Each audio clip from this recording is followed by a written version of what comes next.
Bueno, pues hoy nos despertábamos con la noticia que un atunero marroquí con 5 tripulantes a bordo encallaba en una de las grandes bajas de Órsola. Como estamos encima de las mareas del Pino, pues probablemente esa embarcación se dirigía al puerto de Órsola, no se sabe con qué intenciones, pero la realidad es que encallaba en lo que se llama el charco de la Condesa, que es una zona muy conocida del norte de la isla de Lanzarote. Buenas tardes, estamos en Café de Periodista y como siempre saludamos a todos los oyentes de Lanzarote Radio y también a todos aquellos que nos ven a través de internet. Don Tomás López, buenas tardes, Tomás, ¿cómo estamos? ¿Qué tal? Buenas tardes, muy bien. Bueno, también está hoy Erika Cerdeña. Buenas tardes, Erika. ¿Cómo Buenas estás? tardes, Jorge. Y también está Carlos Insa. Muy Don buenas, Carlos, ¿qué tal? buenas tardes. Muy buenas tardes. Bueno, pues un suceso más, en este caso, Tomás, no es la primera vez que están apareciendo embarcaciones ya no pateras, sino embarcaciones, digamos, de gran envergadura. En este caso era un barco de 15 metros, atunero. No se sabe bien si eran tripulantes de ese barco que decidieron fugarse y venir para en fin, pedir la residencia en Europa, en España en este caso, o si son ciertamente que se han despistado. Eso es lo que está investigando ahora la Policía Nacional, pero todo apunta a que efectivamente se traten de personas, porque se le han aplicado la ley de extranjería, en este caso, como si hubieran venido en patera. Pues la verdad es que es un asunto el de qué hay detrás y después, tanto antes como después de las realidades migratorias y de los procesos migratorios, que a veces yo como ciudadano incluso me gustaría conocer más, o sea, que todas estas investigaciones o incluso desde el periodismo, que las vidas, las historias, se cuenten más y conozcamos más, porque si no luego también se siembra el espacio para que existan bulos, desinformación, es decir, sabemos que llegan personas, ¿no? Y sabemos que la vía más habitual de la inmigración ilegal desde el continente africano hacia Canarias es mediante pequeñas embarcaciones, pero a veces sale de vez en cuando gente por ahí diciendo, y yo no lo sé, que si hay otros barcos a los que llaman barcos nodriza, que podrían ser este tipo de barcos a lo mejor más grandes, desde los que luego desembarcan, que si eso es un bulo, esto pues por ejemplo si es que es la propia tripulación que decide pues un poco tomar el barco y acercarse, pero creo que el contar esas historias, el que al final humanizar a esas personas y que no sean un simple número, sino que nos cuenten cómo ha sido su viaje, que eso se cuente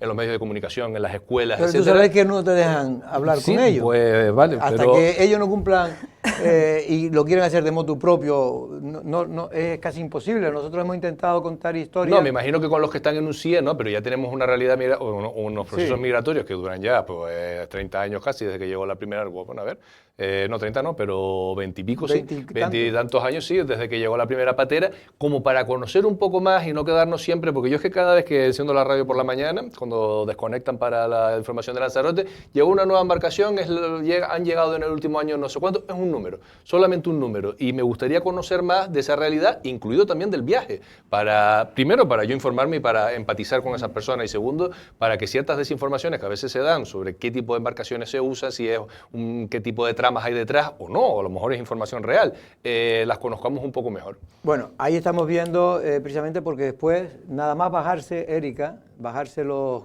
5 tripulantes con la ayuda de los bomberos de emergencia, que ya a las 6 de la mañana estaban pues ya atendiendo a estas personas, pues se prendió en este caso fuego el barco. Y ahora está pues prácticamente, después vamos a hablar con un vecino, que precisamente el que ha grabado estas imágenes, José Miguel Arrae, y que precisamente también el barco, el helicóptero, perdón, estaba viendo primero para intentar rescatar y ver también si había algún tipo de contaminación, porque había manchas, pequeñas manchas y olor a combustible. Sí, y de ahí que se haya activado el plan de emergencias y que estén actuando en la zona. Referente a lo que comentaba Tomás, te recomiendo un documental fabuloso que hicieron además los compañeros de esta casa, Guillermo Uruñuela y Teo Camacho, hablando, si yo no me equivoco, fueron ellos dos, hablando sobre justamente las vidas después de llegar aquí, a tierra de algunos jóvenes de toda Canarias, de aquí de Lanzarote, pero de Canarias. Referente de hecho fue emitido en Televisión Canaria. Claro. Sí me gustaría apuntar, Jorge, que referente al estado en el que al parecer llegaron los tripulantes, llegaron bastante débiles.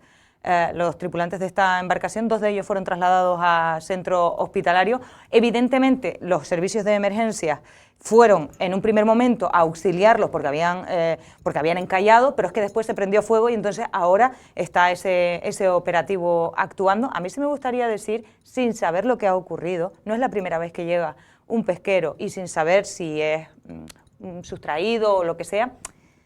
A mí esto me da que pensar que, porque sí que hemos conocido datos de Interior hace algunos meses, de que estaban funcionando en origen los controles que se habían puesto en los propios países de origen.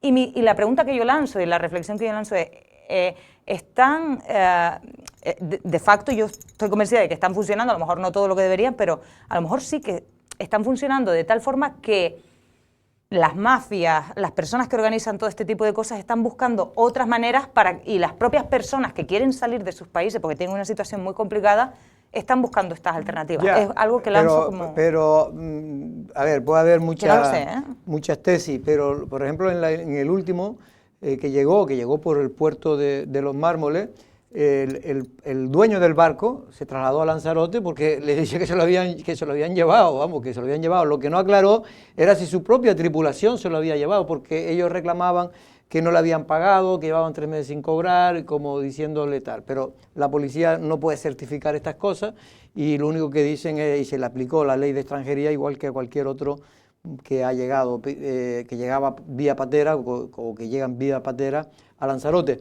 En este caso, ellos, los anteriores, los que llegaron por el muelle de Los Mármoles, pidieron asilo político, pero creo que no se les concedió, se les trató como cualquier otro más inmigrante, y el patrón tuvo que pagar un dinero importante para poder llevarse el barco de nuevo a Marruecos. Sí, sí, se manejan esas dos hipótesis. El tema de que sean pescadores que no les pagaban y decidieron quedarse con el barco y venir aquí a buscarse la vida. A buscarse la vida, o también lo que apuntaba Erika, de que es otra forma más de...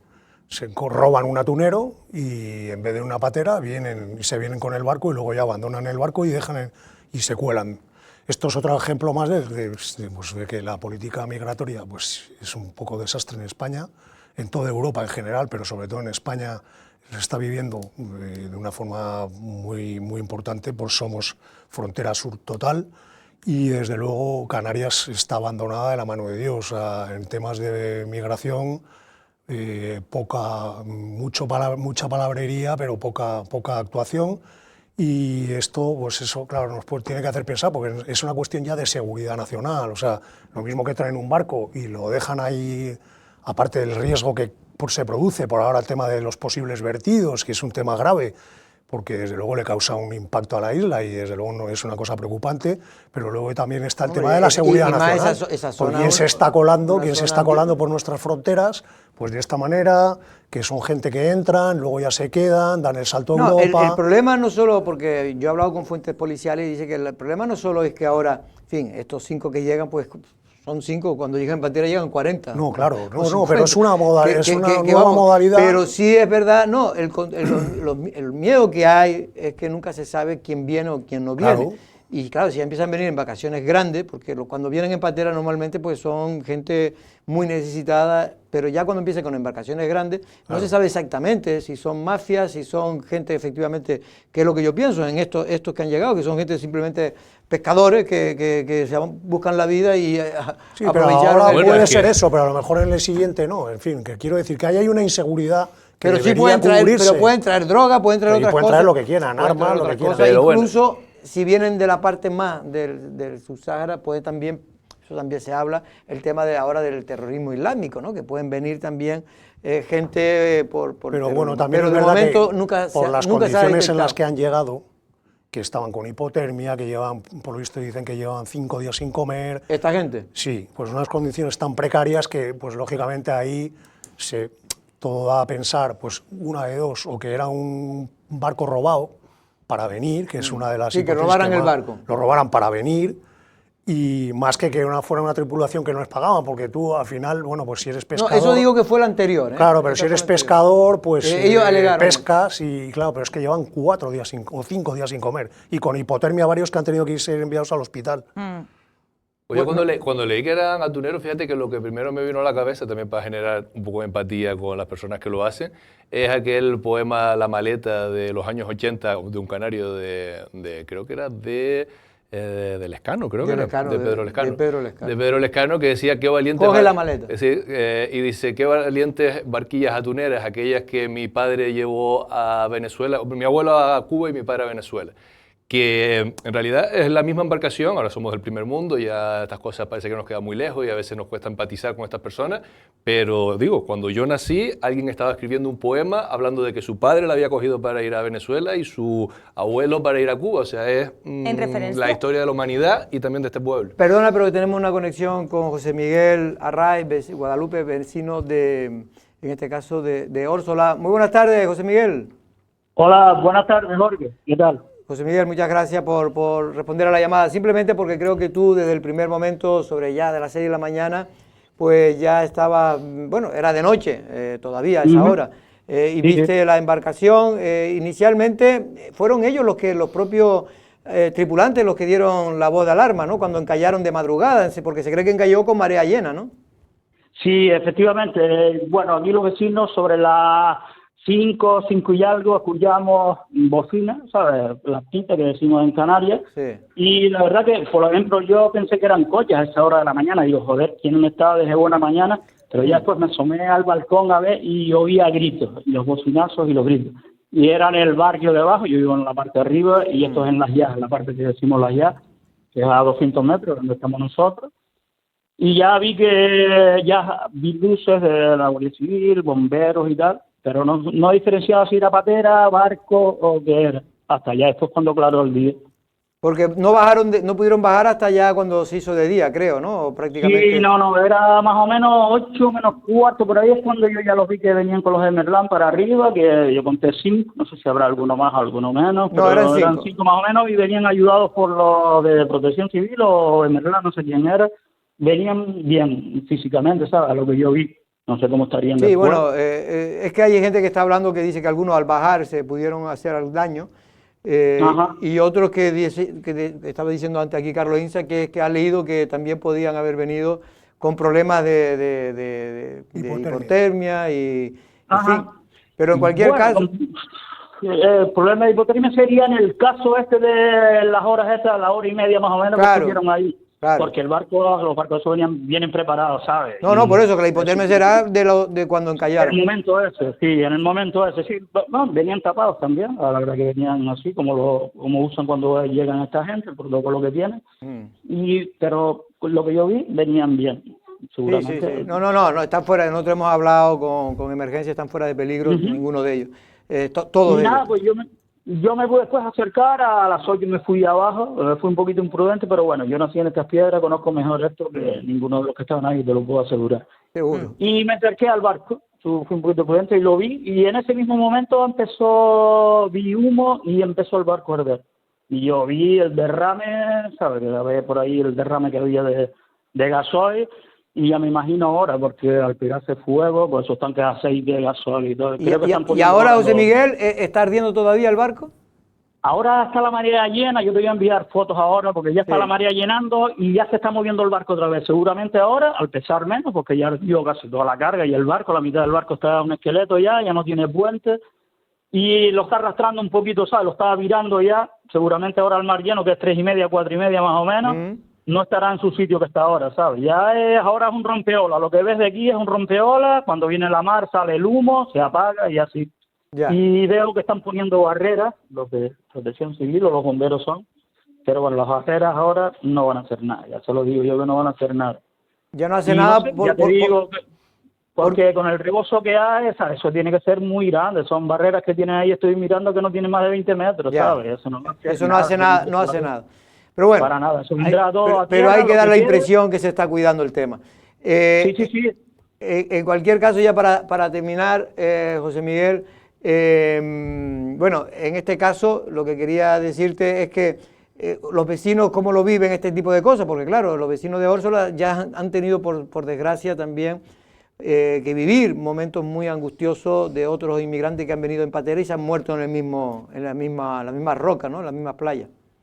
Efectivamente, sí, lo que tú dices, que no es la primera vez y siempre que pensamos que hay algo aquí, pues pensamos en las pateras, que fue la más desgracia que ha habido, ha sido con ellos, pero no los coge de sorpresa donde vivimos y ustedes ven cuando está el mar malo aquí, como es las entradas y salidas de barco, poco ha pasado, ¿sabes? Poco ha pasado, tampoco está muy señalizado la zona por donde están los barcos estos, porque esto, marea llena puede estar 5 o 6 metros de altura y a marea vacía hay una plataforma de 600 metros para abajo, ¿entiendes? Sí, sí, que es sí, tierra sol.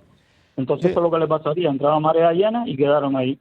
Y después a marea vacía, pues ves cómo es lo menos 500 metros para llegar al barco. Oye, José Miguel, pues muchas gracias. Además, Gracias a ustedes, en cualquier tu cosa. página de Facebook pues hay mucha información y sobre todo mucha fotografía y Gracias. vídeo. Que se Cualquier te agradece cosa, por, mi teléfono y pueden contar conmigo para lo que sea. Pues muy bien, pues nada, no, simplemente yo me imagino que ya ese barco ya no tiene ningún sentido, eso como dices tú, se quedará ahí.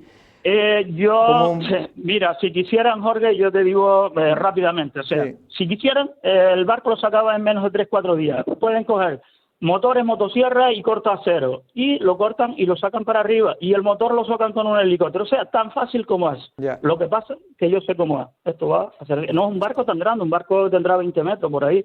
15 o metros 25 creo que son. Ese barco se Y va a ahora quedar está ahí. súper quemado, ya la mitad está quemado, entonces tabla, lo que queda ahí acero, se puede sacar. Es decir, pero tú crees que, perfectamente que lo mejor sería sacarlo. Claro. Claro, cortarlo, Quitarlo de ahí. es fácil llegar allí. Los bomberos estaban hoy con motobombas al lado del barco.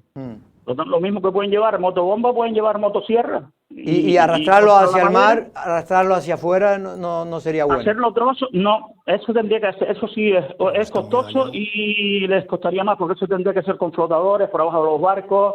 No, yo digo esperar cuando las esté la marea mareas. muy llena, igual que entró podía haber Exacto. salido, pero bueno. Esperar las mareas y ahora seguramente a partir de mañana las mareas vienen más flojas, más difícil de sacarlo. Más difícil. O sea, sacarlo sería hoy o mañana como mucho y a la marea, pero es imposible, como está el tiempo hoy, es imposible trabajar aquí en ese barco. Pues Imposible. José Miguel, de verdad un abrazo, muchas gracias.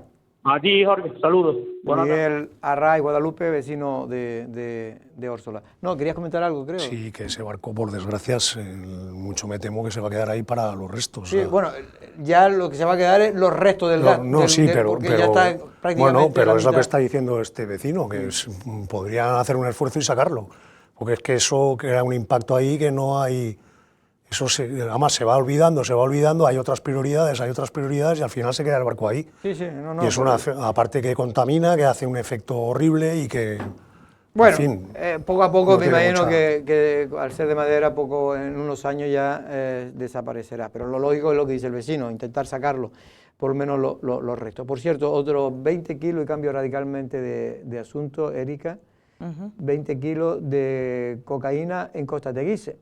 Es increíble. Esto se ha incautado, bueno, la noticia salía hoy, 20 kilos de cocaína en una autocaravana de Costa Teguise. Digo 20 kilos porque hace poco también se incautaron otras grandes cantidades. No, pero es que estaban en un colegio, estaban en el parking de enfrente de un colegio en Costa Teguise. No voy a decir el nombre del colegio, pero estaban ahí hasta que llamaron la atención, porque llevaban ahí unos cuantos días, hasta el personal docente les pareció extraño que estuvieran ahí unos tipos en una furgoneta y llamaron a la policía abrió una investigación y vieron que todos los días uno de los detenidos, los dos por cierto con antecedentes, llevaba unas mochilas, todos los días llevaba unas mochilas y unas bolsas al que vivía o por lo menos dormía en la furgoneta. Hasta que, bueno, no una furgoneta, era una autocaravana, hasta que, bueno, pues el juez ordenó entrar en la furgoneta y descubrieron, pues eso, creo que 100 y pico mil euros y 20 kilos de cocaína. No, digo esto porque también... Pero la puerta de un colegio, ¿eh? La puerta de un colegio. Creo que el otro día también se Eran incautaba 50 kilos, si no me equivoco, en una vivienda vacacional de Playa Honda. A mí esto me parece especialmente grave. A mí lo del colegio. Lo lo del colegio me parece especialmente... Bueno, pero el colegio yo creo que era para camuflarlo, ¿no? Sí, bueno, no era un parking. Me refiero que había al lado, no es producto para vender al colegio.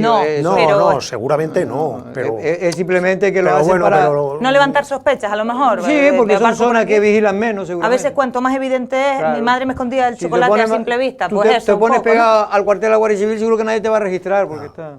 Pues me parece, no sé, especialmente grave, pero me alegro de que los cuerpos y fuerzas de seguridad estén actuando. También me sorprende la gran cantidad de droga que se está incautando en operaciones más grandes y más pequeñas en estos momentos en Canarias.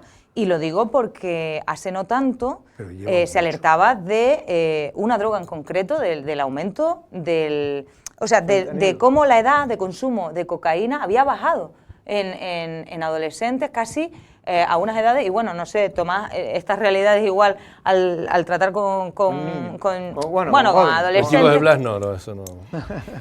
¿Eh? No, Que pero no, tú me entiendes lo que quiero decir, que a veces, o sea, son cosas que preocupan, que evidentemente desde los centros educativos están pendientes y tal. De todas maneras, parece, lo que nos dice la policía o de récord es que toda esta droga que se incauta en Lanzarote no es para Lanzarote, no se consume en Lanzarote. Aquí sirve de centro de redistribución para Europa y para otros destinos de España. Pero ya muchos años. ¿Eh? Sí. No, que llama la atención eso, que precisamente el hecho que también tiene que ver con lo que hemos hablado de temas fronteras y demás, a veces nos preocupamos mucho, obviamente, ¿no? Porque estamos hablando de vidas humanas en el caso de la inmigración, pero obviamente la entrada si solamente en esta autocaravana, creo que eran 20 kilos, ¿no? De lo que estamos hablando en la autocaravana, y en general todos sabemos que en Lanzarote se mueve una cantidad de cocaína exagerada para ser un lugar limitado por el mar, o sea, quiero decir, en territorio continental, pues mira, va y viene a cualquier lado, pero aquí ha tenido que entrar o por el aeropuerto, que no creo que esas cantidades exageradas puedan hacerlo por el aeropuerto, porque por mucho que haya también muleros y este tipo de cosas, pero obviamente entra por el mar. Y entonces, pues creo que es una asignatura pendiente, ¿no? Pues, es verdad que los cuerpos y fuerzas de seguridad pues sabemos que están mermados, o sea que tienen una disponibilidad de tiempo, de recursos escasa, pero quizás merecería la pena porque, claro, como ustedes dicen, es el primer paso para luego seguir comerciando en otros lugares, no solo en Lanzarote, que además es una cuestión de salud pública importante en esta isla, sino en el resto, ¿no? O sea, que el cortar ese acceso pues nos ahorraría seguramente muchos quebraderos de cabeza en todos los ámbitos, ¿no? Pues sí. Pues suelen ser barcos veleros o sobre todo yates que vienen de América. Bueno, de hecho han cogido muchos. Han de hecho, cogido mucho, me refiero no solo aquí en Lanzarote, en las proximidades del archipiélago. Se ha cogido hasta 1000 kilos. Más de 1000 kilos enterrados, quiero recordar, en la playa, en Montaña Amarilla, enterrados. El problema es que sí, con esta facilidad, yo un poco siguiendo la línea de lo que decía Tomás, a ver, tú tienes que cortarle el paso a eso porque hay un montón de... A mí, honestamente, es que además hoy estamos en el día, hoy 10 de septiembre es el día de la prevención del suicidio, pienso en la salud mental, pienso en la salud mental de los jóvenes que están siendo súper afectados, pienso en que a veces los estupefacientes, las drogas, estas cosas son escapatorias, son vías de escape que tiene la gente más joven, que me preocupan enormemente, y a mí que quieren o sea, que me digan en una noticia que preocupa a las autoridades sanitarias que cada vez el consumo se está haciendo en personas más jóvenes y que exista esa disponibilidad, vamos a decir así, o que quiero decir que es súper importante que se corte eso de raíz, porque lo primero es tener la disponibilidad y luego ya... No va a ser fácil, no va a ser fácil. Por cierto, que ayer por la tarde conocíamos la triste noticia, al menos de los que lo conocíamos, y lo conocíamos más o menos bien, de Juan Antonio de la O, fue consejero de Patrimonio del Cabildo de Lanzarote, en los años que, bueno, creo que era el segundo mandato de Pedro Sanginé como presidente del Cabildo. Luego también fue concejal en 2 ocasiones, creo, en el Ayuntamiento de San Bartolomé, y un hombre sobre todo muy querido entre la familia nacionalista.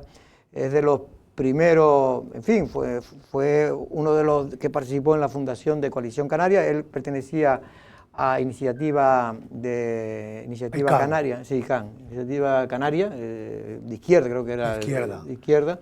Él era, además tenía un componente también cristiano cuando en su formación, porque como recordarán aquí también hubo un movimiento de asamblea, base, y él también pertenecía, creo que inicialmente, a esos grupos. Y bueno, pues aquí darle un fuerte abrazo, tenía 59 años, por lo cual es una persona joven, era profesor, maestro. No sé si vivía ahora en Arrecife o vivía, porque casi siempre ha vivido en Guatiza, tengo entendido, pero ahora no sé si vivía en Arrecife, en Guatiza.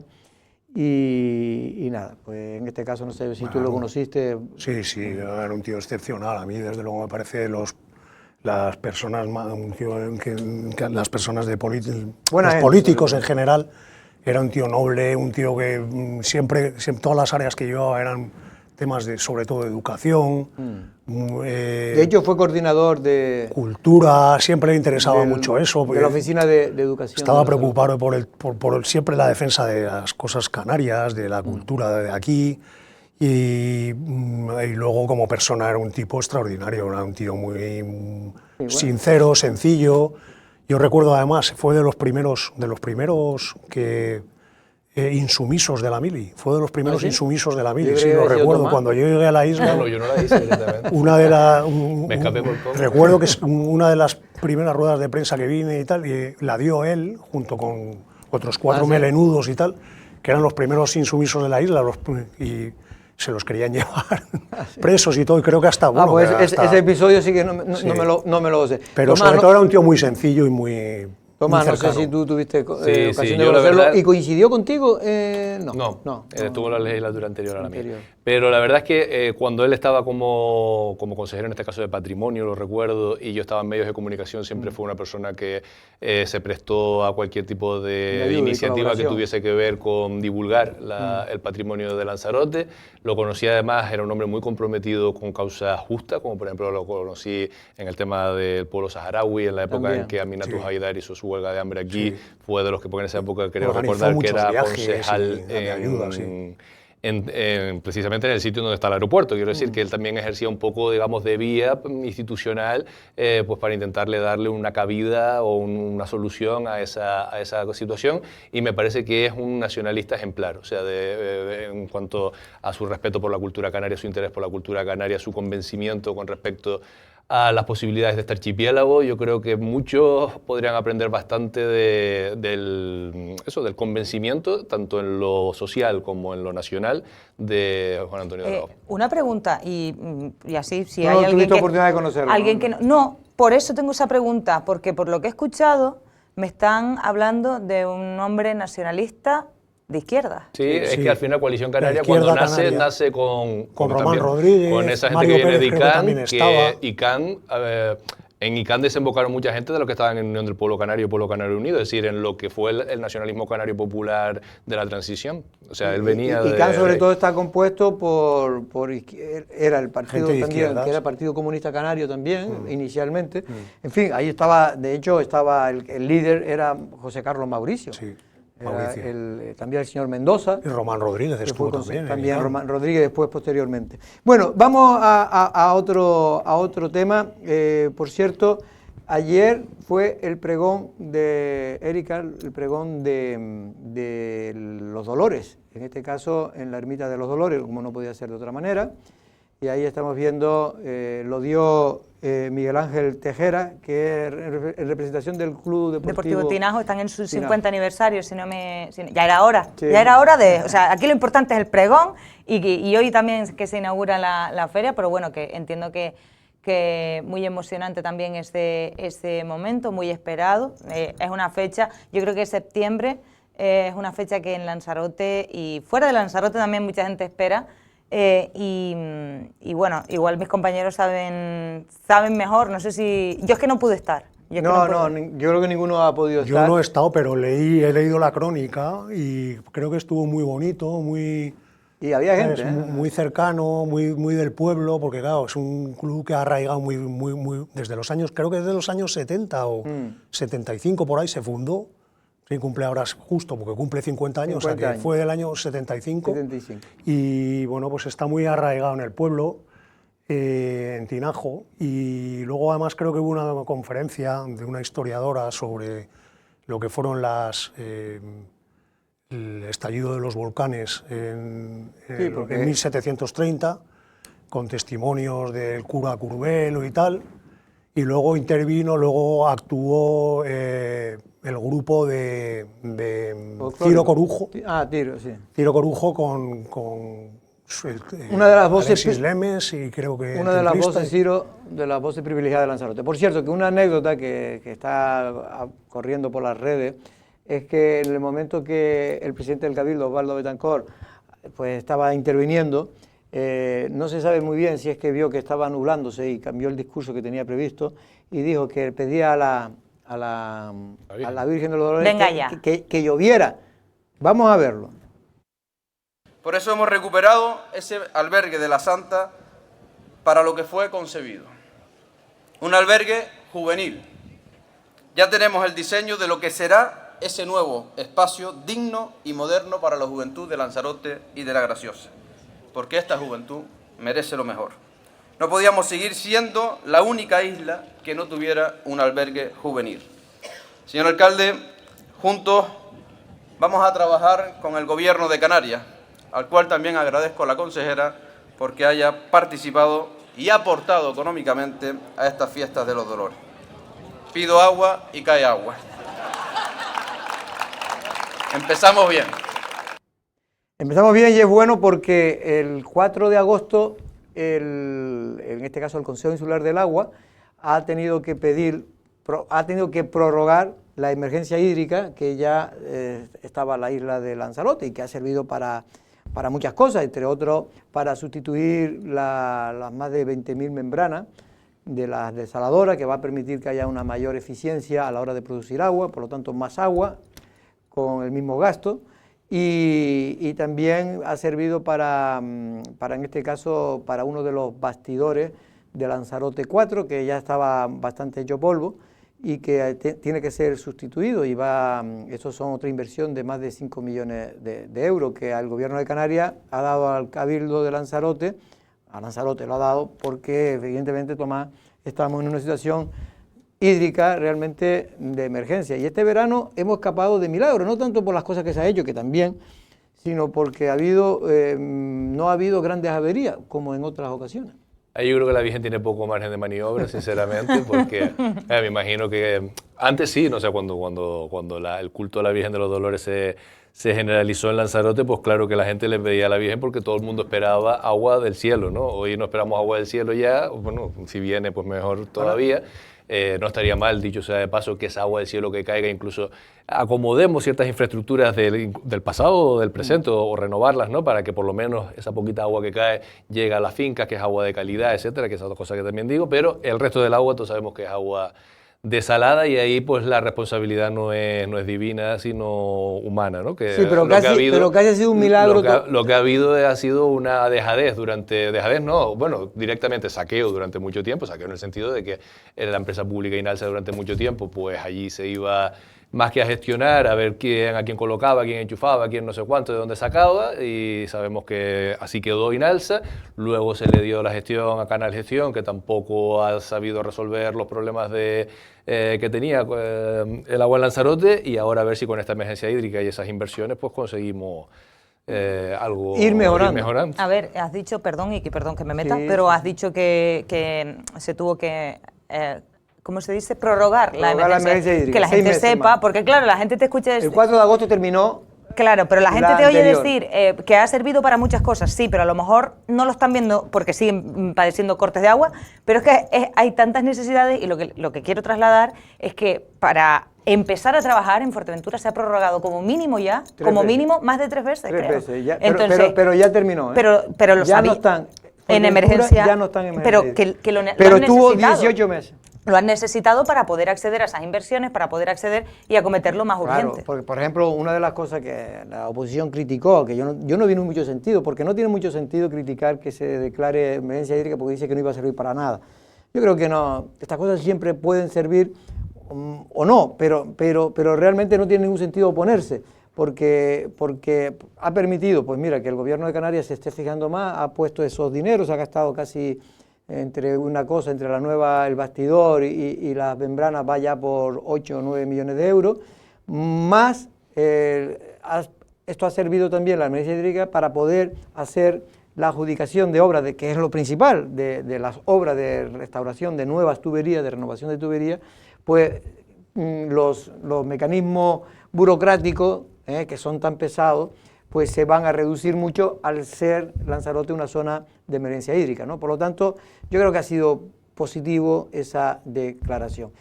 Teníamos unos cortes, en este caso, Marcos Vergá, el parlamentario del PSOE, pues le hizo una pregunta al consejero de Agua del Gobierno de Canarias, al señor Miranda, sobre si finalmente, porque se había prometido que el Gobierno de Canarias iba a dedicar otros 15 millones más a aquellas islas que estuvieran, es decir, repartir 15 millones más a aquellas islas que estuvieran en emergencia hídrica, como es el caso de Lanzarote, lo era Fuerteventura, Tenerife, y ahora creo que se ha puesto también en emergencia hídrica, o tienen problemas también La Palma, curiosamente La Palma, que era una isla que recibía antes mucha agua. Vamos a ver lo que le contesta en este caso el señor Miranda. Bueno, usted vio ya la dinámica en el pasado año cómo ocurrió la aplicación de esa adicional 70, que habilitaba 15 millones de euros para 3 islas que estaban en emergencia: Tenerife, Fuerteventura y Lanzarote. En el caso de la isla de Lanzarote, como usted bien sabe, se aplicó a 2 obras, 5 millones para la actualización o para la creación de una nueva planta desaladora en Arrecife y para el cambio de membrana. Usted dice que la situación en Lanzarote es una situación crítica, y no le dejo de quitar la razón. O sea, la situación en Lanzarote ha sido muy problemática, pero sí le puedo decir que se están poniendo los medios. De una forma, solucionar e ir paliando la situación crítica que tienen algunas que otras islas. Bueno, en definitiva, lo que le preguntaba a Marcos Vergá era si se iba a destinar ese dinero. Le dijo que de momento esos 15 millones no estaban físicamente, porque están a la espera del cierre de ejercicio para ver si había remanente para poder destinarlo y dedicarlo a esa emergencia hídrica de esas islas que estaban nombrando. Si quieren decir algo rápido, porque tiene el invitado. Simplemente decir que esto son migajas, o sea, y son parches. Lo que tienen que hacer es acometer un proyecto a gran escala, a X años, un bienal, trienal, con una inversión potente, que ataje el tema de las pérdidas y sobre todo las pérdidas. Sobre todo las pérdidas, bueno, y las plantas. No, las pérdidas, sobre todo digo las plantas, una tiene 50 años y otra tiene 30. Están cogidas con papel de fumar. Sí, entonces, hasta que no construyas unas plantas como Dios manda, vas a tener un problema, y que la emergencia hídrica se va a extender hasta el año 2058. Que tiene que ir en paralelo, pero sobre todo la renovación están bien este tipo de cosas, pero hay que acometer un proyecto a largo plazo. Me dice que tenemos que yo sé que tú querías hablar, pero... Déjame decir solo una cosa, por el día que es hoy, simplemente, prevención del suicidio, hablar ayuda, que hablen con la gente, ya está, era lo único que quería. Vale, eso ayuda, así que simplemente decirlo. Dicho queda, vamos con nuestro invitado.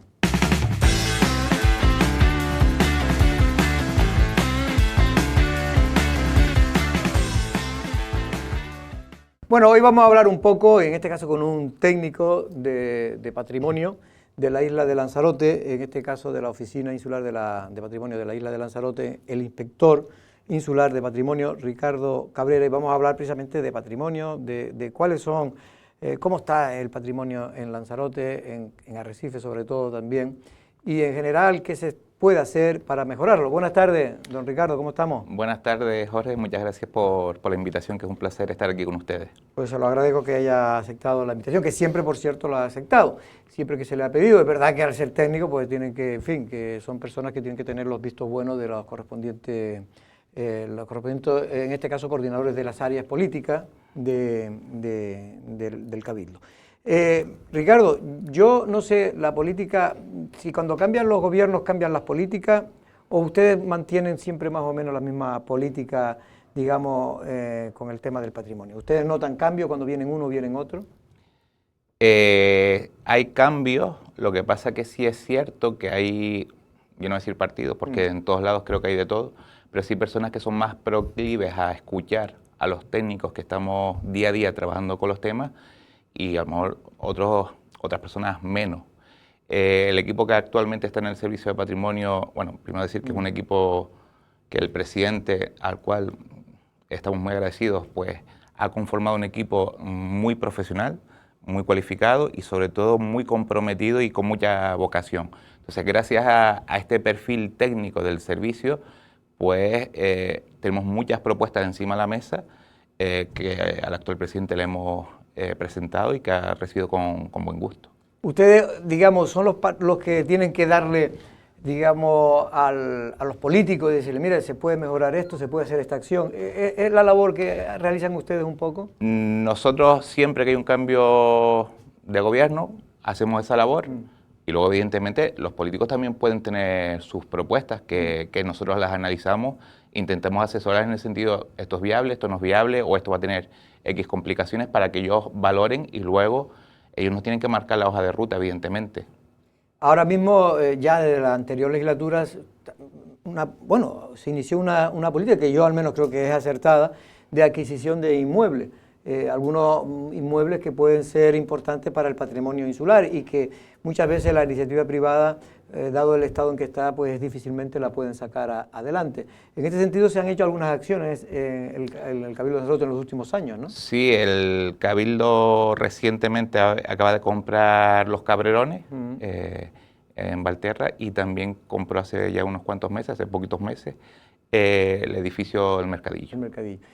Los Cabrerones es un edificio importante, pero sin duda mucha gente me ha dicho que eso si no lo compra la iniciativa pública desaparece porque es muy grande, es muy complicado restaurarlo y necesita mucho dinero. Yo, por mi experiencia, no estoy de acuerdo con esa afirmación. Le voy a explicar por qué. Porque ese tipo de edificios, evidentemente, son caros rehabilitarlos. Entonces, la iniciativa privada solamente los va a rehabilitar si hay una rentabilidad. Claro. ¿Hay rentabilidad? Hay rentabilidad. La experiencia nos muestra que muchas de esas personas que en otros municipios están comprando patrimonio, están ampliando, siguen comprando. Un ejemplo tenemos, por ejemplo, en Aría, el famoso Hotel Los Naranjos, que el edificio estaba en ruina absoluta, lo rehabilitó y ahora salió la prensa hace poco que obtuvo 1.200.000 euros, creo que fue, para seguir ampliando el hotel en el sentido de rehabilitar más obra, más patrimonio. ¿Qué es lo que pasa? Que hay determinados planes generales que sí facilitan ese tipo de actividades más turísticas, que pueden ser perfectamente compaginables con el patrimonio, y hay otros municipios que a lo mejor la actividad turística o la actividad hotelera la restringen mucho, con lo cual dificulta mucho que la iniciativa privada, un hotel se pueda desarrollar, por ejemplo, Los Cabrerones o en el Mercadillo o en el Hotel Oriental. Pero, por ejemplo, ya dejo a mi compañero, que no quiero monopolizar el debate o la entrevista. En este caso, Ricardo, el hecho de Los Cabrerones, ¿se tiene, más allá de recuperar ese edificio, se le va a dar algún tipo de uso? ¿Ustedes lo proponen? Sí, nosotros, por ejemplo, actualmente estamos trabajando en un proyecto extremadamente ambicioso, muy ambicioso, que si ve la luz, que si se materializa, que esperemos que sí, creo que va a ser un gran revulsivo para la capital de Lanzarote, incluso para la isla.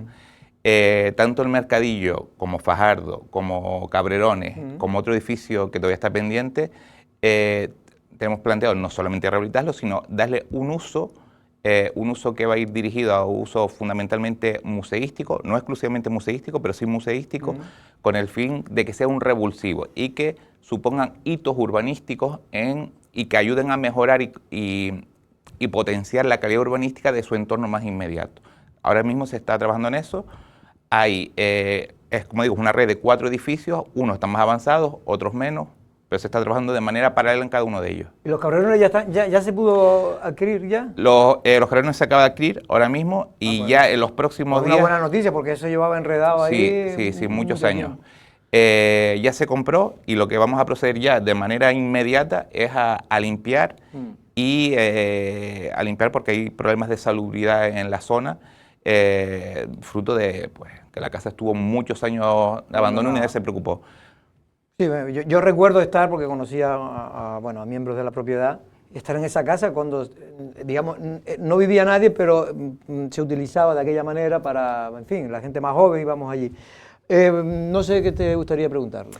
A ver, Ricardo, con el tema de esos inmuebles que se han adquirido en Arrecife, yo no sé si puede generalizarse o podemos tener muchos la impresión de que efectivamente es positivo que bienes inmuebles que son emblemáticos dentro de la ciudad y de una ciudad además que precisa de espacios culturales o de espacios museísticos, de una oferta, etcétera, es positivo que se adquieran. Pero creo que también somos muchos los que somos escépticos con respecto a esa concreción de los proyectos, con respecto a de verdad darles uso, porque claro, si uno piensa que Son Sama la primera vez que se excavó, no sé, fue que en los años 70 y ha pasado todos estos años y no hemos hecho nada con aquello, pues dice, como pase algo parecido con Arrecife y precisamente con el tema, con uno de los edificios que ya están plenamente rehabilitados, creo, que es el de la calle Fajardo, salía la noticia, pero me parecía que estaba como muy, o yo por lo menos me pareció que estaba como muy en el aire, ¿no? Porque decía algo así como que iba un museo Arrecife, ciudad del puerto del vino, o algo de eso. Y yo, de lo poco que sé de historia, el vino es importante, pero como puerto hemos casi exportado más cosas que vino. O sea, como puerto pesquero importantísimo, como puerto de la Cochinilla, como puerto de la Barrilla. Entonces yo no sé si al final nos podemos quedar con un montón de edificios, pero pocas propuestas realmente que articulen un discurso museístico en esta ciudad. Entonces, como técnico que tú lo tendrás más claro, convénceme de que esa inversión nos va a servir para algo. Bueno, yo me alegro de tu intervención porque acabas de señalar una cosa importante. Evidentemente, estas son propuestas que nosotros hacemos. Estas propuestas es importante, desde mi punto de vista, que cuando hay un cambio de gobierno, porque yo creo que a todo el mundo, nadie tiene en contra de que se rehabilite el patrimonio, porque nos beneficiamos todos. Entonces, una cosa que sería de agradecer es que, sea del color que sea, que cuando hay un cambio de gobierno, pues se le dé continuidad a estos proyectos. Porque efectivamente, si no, es que no se materializan. Son proyectos, ahí tenemos la Casa Fajardo, lo que nos ha costado rehabilitarla, 10 años, que si no se le da continuidad, no se materializa en 4 años en una legislatura, es complicado.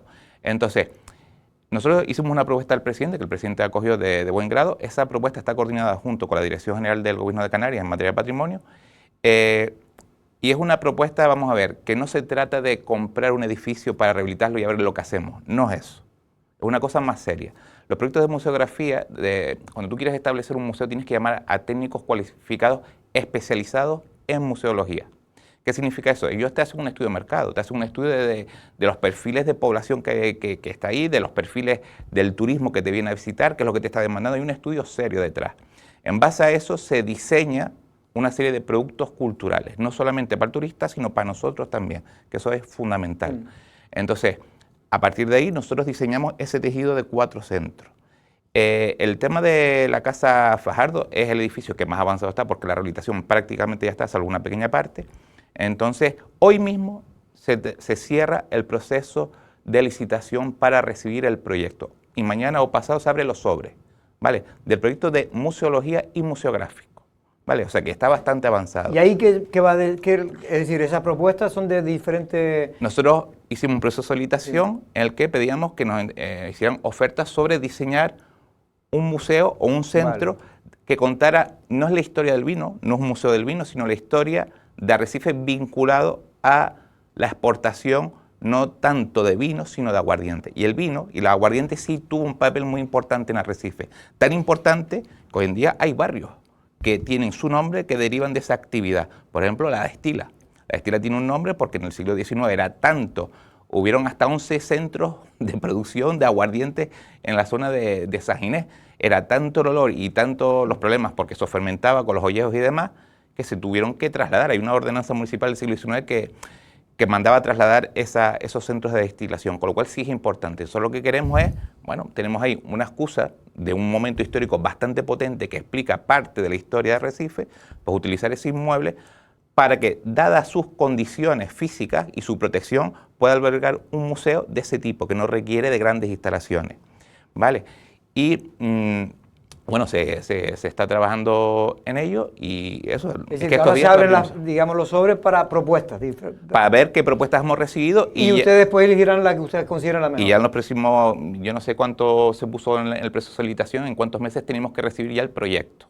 Bueno, una vez recibido ese proyecto, nosotros ya procedemos al montaje de las instalaciones. No, pues yo la verdad que desconocía esa noticia, Tomás lo habrá leído en otro medio. Pero quiero reiterar que no es la historia del vino, es la historia de Arrecife vinculada a la cuando leí lo del vino, exportación. digo, es verdad que hoy en día pues el paisaje agrario más importante que tenemos en Lanzarote es la Jeria, es tal, pero ahora cuando me lo vinculas a los aguardientes, que es verdad que al final el vino pues no deja de ser una fermentación de la uva, igual que los aguardientes de uva, ¿no? Pero pues sí es verdad que en la propia formación de la génesis de Arrecife está eso y por ahí sí lo termino viendo, por eso quería preguntarle al técnico. ¿Y por qué había tanta destilación en Lanzarote? ¿Por el tiempo que había mucha uva? Es que llega un momento que está todo relacionado, y está todo relacionado con Timafalla, que es uno de nuestros iconos naturales o geológicos más importantes de la isla, ¿no? Antes de Timafalla, el puerto de exportación más importante era Janubio. Cuando estalla, desaparece. A raíz de eso, también muchos de los cultivos que se producían en la zona desaparecen y nosotros nos tenemos que readaptar a nuestra nueva realidad. Y surge el tema de los caldos, de los aguardientes.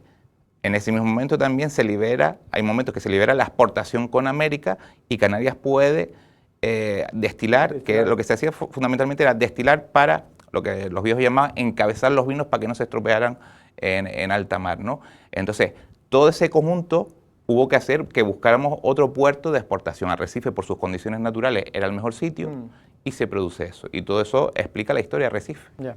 ¿Y cuánto cuesta ese proyecto?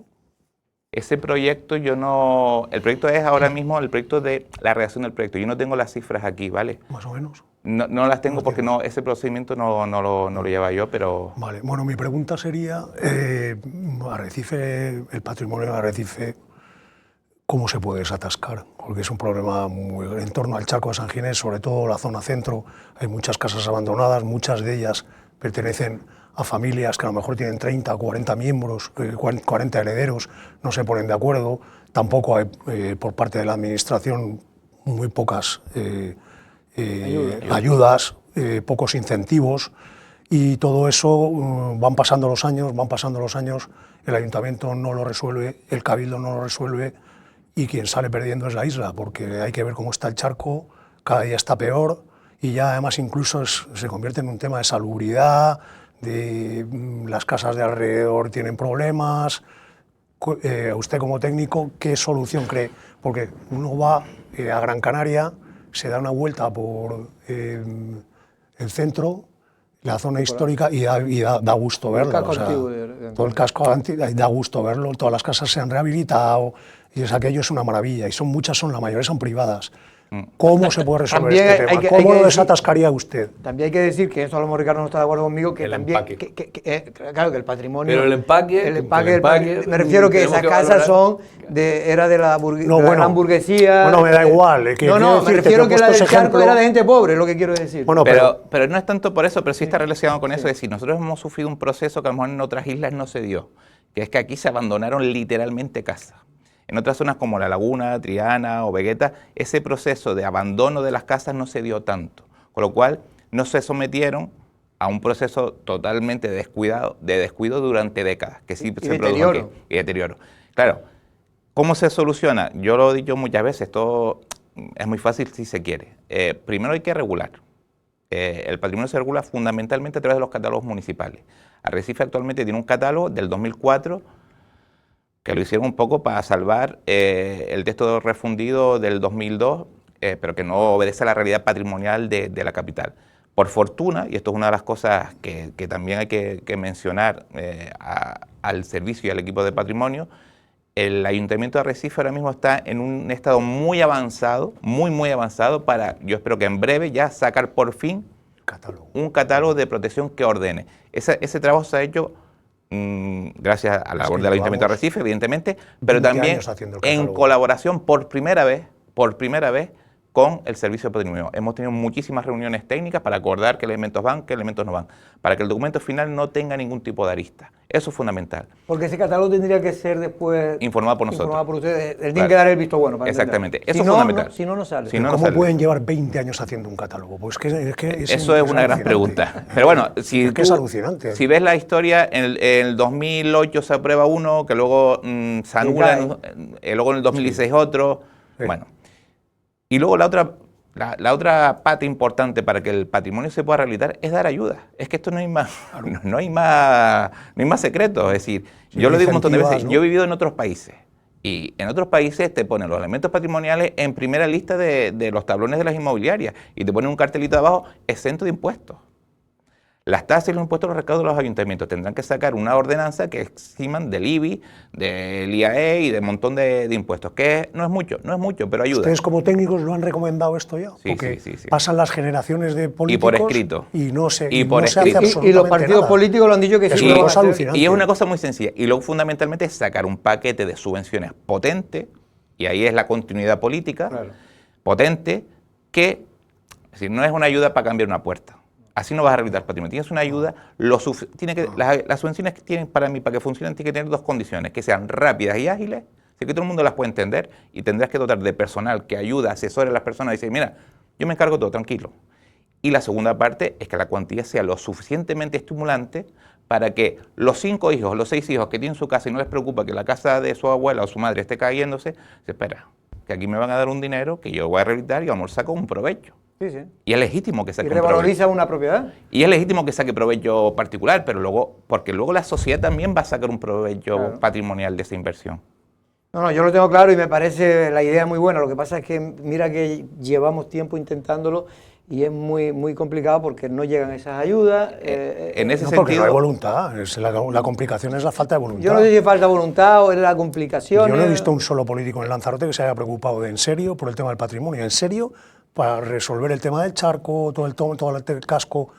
Llevan 20 años haciendo un catálogo. en ese sentido, yo tengo que decir también que el actual Servicio de Patrimonio le lanzamos esa propuesta al presidente, y el presidente lo vio con muy buenos ojos y nos mandó que trabajáramos en firme en eso para, en breve, sacar una línea de subvenciones potente. El propio Cabildo. El propio Cabildo, al margen de que el Ayuntamiento y el Gobierno canario también puede sacar la suya. También puede sacar la suya.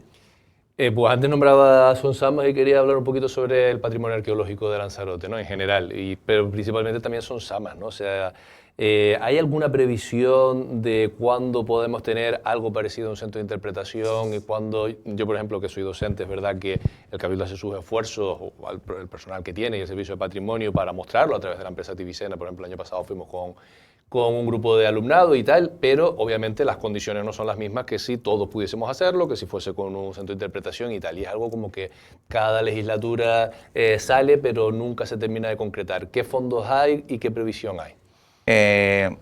Lo mismo, es un poco lo que estamos hablando antes. Tú no puedes comprar un edificio y decir voy a hacer un museo. No, tienes que planificar, hacer estudios previos, ver lo que cabe y lo que no cabe. El proyecto de Son Samas desde sus inicios nació mal, porque esto no se hizo. En 2018 el Gobierno de Canarias hace un proyecto que el Cabildo autoriza, que no supervisó el Cabildo, sino que ya nos vino hecho, y nos damos cuenta de que ese proyecto arquitectónico no había contado con el asesoramiento de personal específico especializado en museografía. Y eso es fundamental porque hay una serie de necesidades en función del uso que tú le vayas a dar al edificio. Entonces, en ese momento nosotros contratamos a un equipo de museografía y nos indican una serie de defectos que tiene el proyecto. Con lo cual, el proyecto... Era un proyecto arquitectónico, era un proyecto edificio. Ya está. Vale. Entonces, ese proyecto arquitectónico se inició, pero para que no contaran los plazos, se decretó una paralización para realizar ese modificado y subsanar las deficiencias que estaban indicando el equipo de museografía. Ese proyecto, ese modificado ya está bastante avanzado. Ya tenemos también encima de la mesa ya entregado el proyecto de museología y el proyecto de museografía lo vamos a recibir en breve. Fechas no puedo decir, porque eso evidentemente no depende de mí ni del servicio, sino depende de otros servicios, otras áreas y demás. Pero la idea es que se abra lo más rápido posible. Ahora mismo es posiblemente la prioridad número 1 del servicio. Aún así, como tú bien dices, se sigue haciendo cosas en el yacimiento, labores de mantenimiento, de conservación, de divulgación y difusión, que es algo fundamental para nosotros. A día de hoy, en los 6 primeros meses del año, Son Samas solamente recibió 1.200 escolares con visitas organizadas. Nosotros tenemos otro yacimiento, que es Figrineo, que ha recibido otro tanto. Y ahora te doy una primicia. Figrineo es, por ejemplo, el yacimiento con más campañas arqueológicas de toda Canarias. Creo que empezó a excavarse en el año 2009 y de manera ininterrumpida ha tenido campañas de excavación anuales hasta la fecha. O sea, creo que un año no se hizo. O sea, lleva como 14 campañas. Y fruto de todo ese trabajo, fruto de toda esa investigación, los días 2, 3 y 4 de octubre vamos a organizar unas jornadas sobre los resultados de ese yacimiento y también sobre lo que es la dimensión del Jable en la isla de Lanzarote. Estas jornadas se van a realizar en el monumento del campesino. Pero no nos estamos limitando solamente a Figrineo y Son Samas, sino que tenemos otras labores importantes en materia de arqueología. Estamos trabajando de manera muy intensa también para dotar por fin a esta isla de un museo arqueológico insular. ¿Y eso estaría en Son Samas o sería una cosa diferente? O sea, en Son Samas habría un centro de interpretación. Que sería un museo de sitio, solamente del yacimiento. Y luego habría un museo con material arqueológico. De toda la isla, que es una demanda no, es una obligación legal desde el año 99 que esta isla ha venido incumpliendo sistemáticamente. Por fin, ya también tenemos el mandato por parte del presidente de atender esa necesidad. Hemos localizado un edificio que podría reunir las condiciones perfectas, tanto administrativas, funcionales, espaciales y de ubicación, para ese fin. ¿Dónde? No puedo decir, porque de momento estamos en conversaciones. ¿Están en negociaciones con la Sí, propiedad? estamos viendo si es posible o no es posible, pero estamos muy ilusionados con esa posibilidad. Y luego también, que hay que decirlo, estamos trabajando con la Universidad de Las Palmas en 2 líneas. Una línea para sacar unas becas de investigación en materia de patrimonio arqueológico de la isla. el Cabildo de Lanzarote va a ser el único cabildo que cuente con becarios predoctorales para que hagan su doctorado con nuestro patrimonio arqueológico, y también otro convenio con la Universidad de Las Palmas, con un grupo de investigación para investigar durante 4 años el patrimonio arqueológico de Sonsama. Pero la verdad que son cosas, yo me alegro, ¿no? Porque muchas veces es un trabajo que se desconoce, al menos yo desconozco muchas de las cosas que se están haciendo y veo que se está trabajando. Es verdad que después lo que dice Carlos, que después el día a día te come, vemos que en lugar de mejorar muchos de los aspectos de las casas privadas, empeoran, pero también el patrimonio histórico nuestro. Por ejemplo, yo veo el Puente de las Bolas y la verdad que necesita ya una reparación, una restauración. Veo el parque viejo, que yo lo digo el parque viejo, que se llama Parque Ramírez Cerdá, pues también medio abandonado.